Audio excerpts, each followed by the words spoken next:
everybody, it's Wendy from Fingersticks Gallery again today. So in lieu of my baby dragon pour, and I know you've seen this before on previous videos, I'm gonna try this little guy again. Not necessarily a baby dragon, but I want to get this billowing kind of lacing effect on the outside. So I'm going to do a little bit different canvas today. But first I'm going to show you my last pour that I did. And that was the chameleon. So the chameleon's really awesome. It's so much fun. So basically what you do is you take a comb, a brush, or something that has raised bumps like this little guy. This was my, it's a 9mm round holder, shell holder. We shoot quite a bit, and our neighbor Brian and our good friend gave this to me. And you just dip it in oil. You do a swipe, dip it in oil, and go doot, doot, doot, doot, doot, doot, all the way down. So you can control the cells. One thing I noticed, and I don't know if I'm going to keep doing these, is because the oil that's on the canvas in these little dots, so a little dot in between in the middle of every single one of these little cells, canvas is covered. It's spread out. The whole thing is covered in oil. So as much of a cool idea as this is, I don't really know if it's worth it to me to have paintings that are just saturated in oil. So it looks really cool. You can do different designs. You can do like a heart pattern, or any kind of other pattern you want, and you can have controlled cells where you want them. So there you go. There's that. But again, it's covered in the oil. So yay. Anyway, so what we're gonna do today, we've got 11 by 14 canvas, and I just went to Hobby Lobby, and they're called, I'll show you the label, Super Value Canvas. Check it out, folks. Got a pack of 7 for 10 bucks. Freaking sweet. We don't get to Hobby Lobby very often because it's so far away, but this canvas was stretched so tight I didn't have to put any water on the back to tighten it up. So it already came nice and tight. So anyway, this is only paint and Floetrol. There's nothing else added to it. In the brown, I did add just a skosh of water. The Anita's bronze as well, I added just a skosh of water because these suckers were really thick. It's probably a third paint versus 2/3 Floetrol. So that's pretty much my ratio. They're just a mix of a bunch of different colors. So this is just the light turquoise. I believe this is apple barrel. Hold on, let me check. Oh no, excuse me. It's the Anita's, the light turquoise Anita's. So there's that. We have 2 color shifts in the mix today. So we have the black color shift. That's from Folk Art. And then we have this raspberry Folk Art color shift paint too. So that's that one. And then just a mix of there's an orange and then the brown and this cream color. I believe this cream is from Anita's. The other ones are from Apple Barrel. So they're just kind of a mix. The orange might have a little yellow in it. It's just leftover paint mixes that I had. But all of these are just Floetrol, and a couple have water. That's it. No oil at all. So this cream color, I might thin it a little bit before I pour it around the paints, but it's already prepped on the canvas.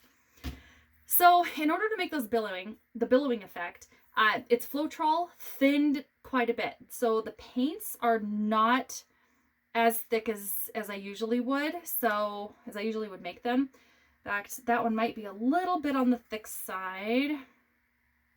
That one thickened up too. And I just mixed most of these with Floetrol. So I'm going to check everybody because I definitely want them a little thin, so that turquoise is perfect. And I'm just going to add just a skosh more Floetrol in these guys because I want them just a little bit thinner than normal. And if I have to add a little tiny bit of water, I will. I'm trying to steer away from adding too much water, but if you have to, that's what you got to do. So I did take off of work a little bit early today. I left about an hour early because it's my birthday. So I decided to go home, get things done, and maybe my husband has something planned for me. I'm not entirely sure. We'll see. That's better. That, and we have an injured sheep, so I had to come up and unwrap her and bandage her, clean her back up again, and we don't really know what happened, but she's got a hurt foot somehow. So all right, so I'm gonna pour these guys. I'm gonna add, it's gonna be just a little tiny bit of paint, so I'm gonna do probably 5 cups, these little tiny little red Solo cups, because they're easy to clean, and so I can reuse them over and over and over again. So we're gonna see how that goes. Oh, and also really quick, I want to show you, I did this technique, but the background color wasn't as thin as I normally do it. So it didn't have the billowing effect as much. It did it a little bit here, a little bit up here, but it was the black blowout, or black background with a blowout. It looks so pretty in person. There's a little bit of silver metallic, and then there's that black color shift in here as well. So it looks really, really cool on the black background. But it didn't get that billowing effect. And I think the reason for that is just because I didn't add enough Floetrol. I think it was a little bit thin. So again, the background is already coated, and I can already see some thin spots, and it's been sitting a little bit. So just long enough for me to mix all my paint. So I'm gonna just add a little bit more paint to the thin spots. And we're going to add more paint to it anyway, but just want to make sure all those thin spots are mostly covered up.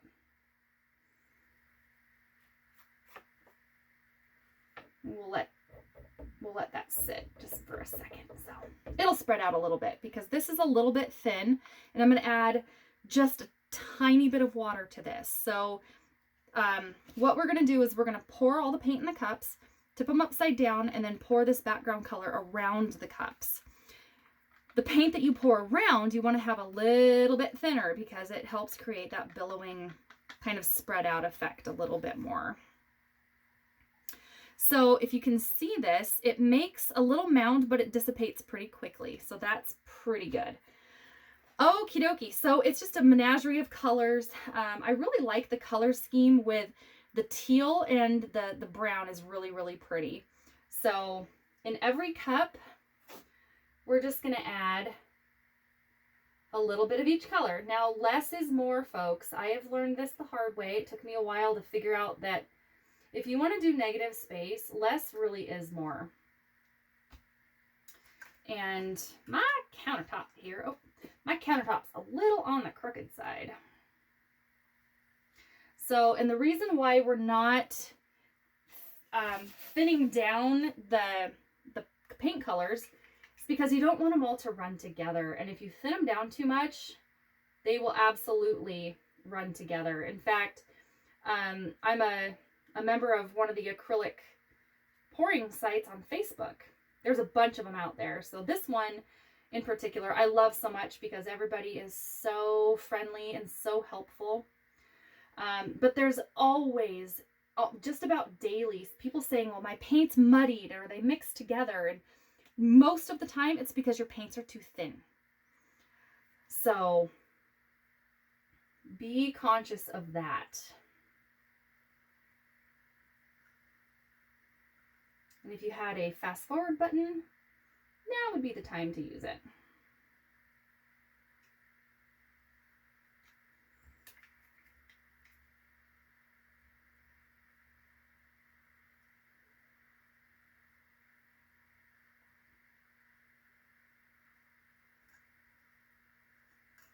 Try to make the cups as flat as I can. Unfortunately, this is it's just black wrapping paper, or excuse me, brown wrapping paper. It's just brown paper, so it's a little bit lumpy.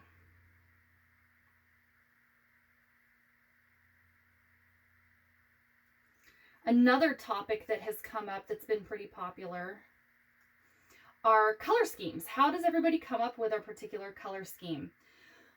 If you go with like colors, that's usually the best, especially if you're a beginner. Me, on the other hand, I like to mix it up. I like to put some contrasting colors in my mixes and kind of see what happens, because you never know unless you try. So my motto, if you've heard my spiel before, is never be afraid to be a beginner, because I was a beginner. I still am a beginner. I've only been doing this particular technique since, I don't know, September, October. I have a ghost that's throwing things off my shelves. So I haven't been doing it very long, but I was terrified to try it. And once I just jumped into it and started doing it, it has really paid off, and I love it to pieces. Okay, so I'm just going to double check. We got the teal, the pink, color shift, brown. Okay, so we got all the colors. Now I'm going to just go floop, floop, floop, floop. And then we're just going to mix them up a little bit and let them go. So I did not add any silicone to the cups. Normally when I do a flip cup, I add silicone to help it release, because normally most of the colors that you layer have oil. So I didn't add any oil, and it's okay that it sticks to the cups a little bit, because I don't necessarily need or want all of that paint on the canvas. Again, for this particular technique, less is more. So if you can see, it's already coming out around the edges. So I'm just going to add the watered down color, or the watered down background color, to help it flow a little bit better.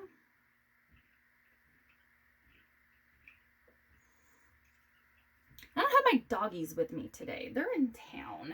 So this is probably one of the few videos that I'm going to do without you hearing the dogs bark in the background. Okay. So it's continuing to come out, which is a good sign. And then we're just going to kind of help it around a little bit.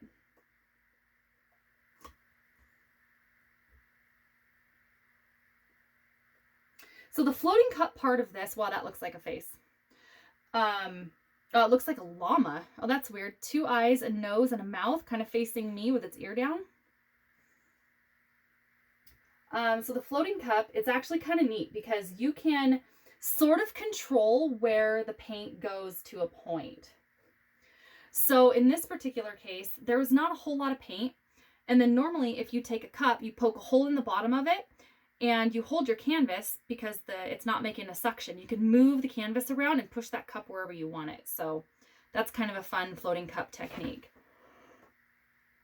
And that is crazy to me. I'll flip you around, but you can almost see like a llama head. That's funny. And we have 2 alpacas, so that's kind of neat. Okay, so I'm just going to push this around just a little bit to get everybody kind of incorporated.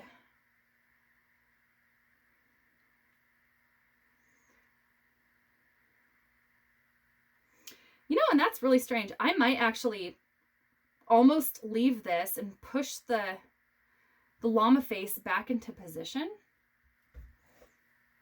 I might leave him. And I'm already seeing that the rose, or excuse me, the bronze from Anita's and that red flash color shift, those I think are mixing together, and they look really, really pretty together. Okay, so with the watery background, don't be afraid. If you don't see anything right away, this will morph a little bit. It will change. It will start billowing, like here. It's already pushing out to the sides.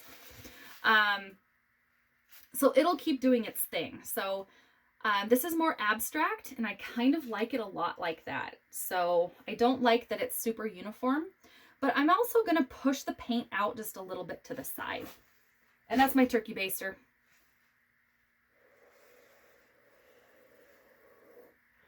Just help it along a little tiny bit.